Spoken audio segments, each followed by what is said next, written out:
ನಾಗೇಂದ್ರ ಅದರ ಬಗ್ಗೆ ಹೇಳ್ತೀನಿ. ನಾಗೇಂದ್ರ ಅವರಿಗೆ ಸಿದ್ದರಾಮಯ್ಯ ಕೈ ಕೊಟ್ಟುಬಿಟ್ರ.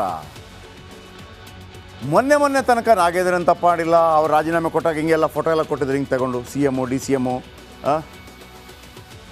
ಅಲ್ವಾ. ಎಲ್ಲರೂ ನಾವಾಗಲೇ ಕೇಳಿದ್ವಿ, ಯಾಕೆ ಇಷ್ಟೊಂದು ಪ್ರೀತಿಯಿಂದ ರಾಜೀನಾಮೆ ಪತ್ರವನ್ನು ತಗೋತಾ ಇದ್ದಾರೆ.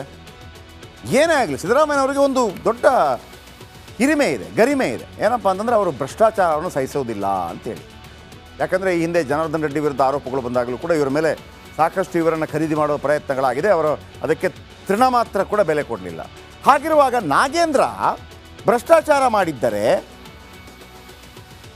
ಸಿದ್ದರಾಮಯ್ಯ ಅಷ್ಟು ಪ್ರೀತಿಯಿಂದ ಹೆಂಗೆ ರಾಜೀನಾಮೆ ತಗೋತಾರೆ, ಇವಾಗ ಯಾಕೆ ಕೊಟ್ಟರು ಅಂತ ಹೇಳ್ತಾ ಇದ್ರು. ಅದೇ ಡೌಟ್ಗಳು ಬಂದಿತ್ತು. ನೋಡೋಣ. ಒಂದು ಕಾಲದಲ್ಲಿ ಇದೇ ನಾಗೇಂದ್ರ, ಮತ್ತೊಂದು ಮಜಾ ಇದೆ ಕೇಳಿ.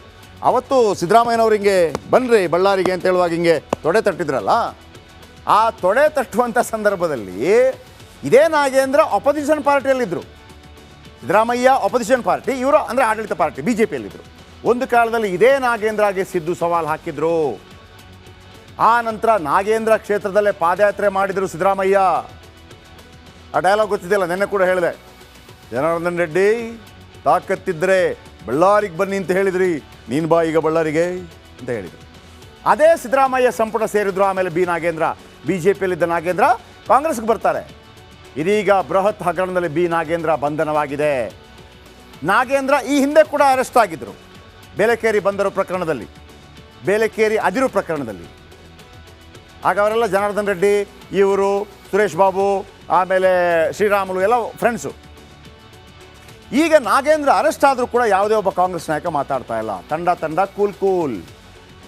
ನಾಗೇಂದ್ರ ಬಗ್ಗೆ ಸುತಾರಾಮ್ ಯಾರೊಬ್ಬರು ಕೂಡ ಮಾತಾಡ್ತಾ ಇಲ್ಲ, ತುಟಿ ಬಿಚ್ತಾ ಇಲ್ಲ.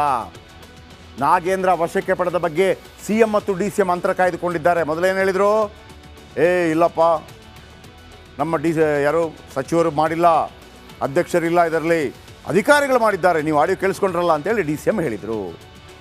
ಇಡೀ ಬೆಳವಣಿಗೆ ಬಗ್ಗೆ ಪ್ರತಿಕ್ರಿಯೆ ನೀಡಿಲ್ಲ CM ಮತ್ತು DCM. ಯಾರೇ ತಪ್ಪು ಆದರೆ ಒಬ್ಬ ನಾಯಕ ಮಾತ್ರ ಧ್ವನಿ ಎತ್ತಿದ್ದಾರೆ. ಅವರು one and only Satish Jarkiholi. ಅವರು ಕೂಡ ಇದೇ ವಾಲ್ಮೀಕಿ ಸಮುದಾಯದ ನಾಯಕ. ಯಾರೇ ತಪ್ಪು ಮಾಡಿದ್ದಾರೆ ಒಪ್ಪಿಕೊಂಡು ಬಿಡಬೇಕು, ನೇರ ಹೇಳಿಕೆ ಕೊಟ್ಟಿದ್ದಾರೆ ಸತೀಶ್ ಜಾರಕಿಹೊಳಿ. ಸಾವುಕಾರ ಬಿಟ್ಟರೆ ಯಾರೊಬ್ಬರು ಇದರ ಬಗ್ಗೆ ಮಾತಾಡಿಲ್ಲ. ಇವನ್ ರಾಮುಲು ಸಮೇತ ಜಾಸ್ತಿ ಮಾತಾಡಲಿಲ್ಲ.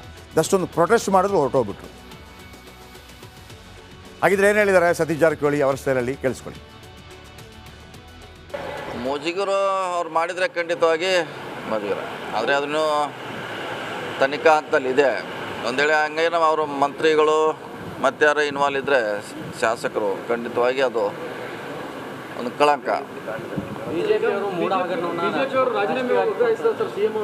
ಇಲ್ಲ CM ಸಂಬಂಧ ಇಲ್ಲ. ಈಗಿನ ಕೆಳಗಿನವ್ರು ನಾವೆಲ್ಲ ಮಂತ್ರಿಗಳು ಸಮಸ್ಯೆ ಮಾಡಿದ್ರೆ CMಗೂ ಸಂಬಂಧ ಬರೋಲ್ಲ. ತಪ್ಪಲ್ಲ, ಹತ್ರ ಏನು ಪ್ರಶ್ನೆ ಇಲ್ಲ. ತಪ್ಪು ಒಪ್ಪುಳೇಬೇಕು. ಮತ್ತು ಅದನ್ನು ಸುಳ್ಳು ಹೇಳಿಕ್ಕೆ ಮತ್ತು ಮುಂದೆ 10 ಸುಳ್ಳು ಹೇಳೋ ಬದಲು ಎಸ್ ಅಂದರೆ ಅಲ್ಲಿ ಕ್ಲೋಸ್ ಆಗುತ್ತೆ. ಸೊ ಹಂಗೆ.